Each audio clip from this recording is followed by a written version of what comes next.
Then there are those who cleave to classicism, the Renaissance literature, and all of these rediscoveries for their very paganism, for their opposition to Christ and to the church and to Christianity.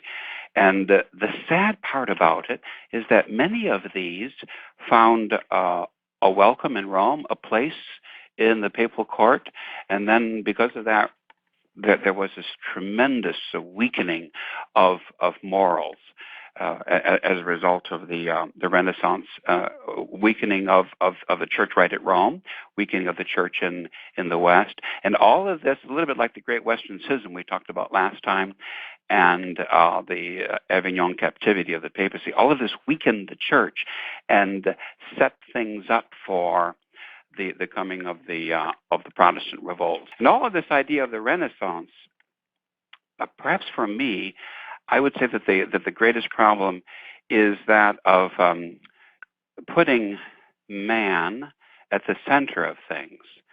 This is one of those, the Renaissance is one of those watersheds in history we're never going to recover from. It's never going to change. Man now becomes the center and the sum of all things. He's in the heart of it. Even those who will strive their very, very best to promote the church and to fight error and heresy and to save souls, they too will be affected by this train of thought. The old idea of medieval man living a harmonious life in a Catholic culture in which everything is focused on the objective glory of God, that now sort of takes a second place, and man, his thoughts, his emotions, his feelings, his struggles, his sins, all of these take the first place because of the Renaissance, really. And so in that sense, we are all of us, alas, creatures of the Renaissance, children of the Renaissance. We almost have to sort of recognize that. There is this man-centeredness and an immense subjectivism. And of course, what's this subjectivism except something which will lead in turn, in short order, to Martin Luther and to his revolt against Christendom itself. And the Renaissance, perhaps, in this sense, could more properly be known as neo-paganism, or the revival of pagan antiquity in Christian circles. But now, at the time of the Renaissance, now we're going to be seeing a justification for being bad. Already in the late Middle Ages, you saw a little bit of that, but now you'll see a real theological or a philosophical justification for this badness, and that's going to lead in turn to open revolt. And then, so you can see in this sense how the neo-paganism of the Renaissance was just the wrong thing at the wrong time. Not only did it weaken the heart of Christianity, which was the papacy, but it introduced this idea of everything is man-centered art, man-centered spirituality, man-centered culture, politics, and economics. Everything is just the center. And at the same time, at the center of man. And at the same time, it weakens what is meant to be, in God's plan, the center of Christendom, that is to say, Rome and the papal court. So in 1521-22, you had Adrian VI. So he's just Pope for 2 years, and he attempts to make a reformation. And, of course, he has to work against a century and more of, not consistently, but very frequently, bad popes and worldly men.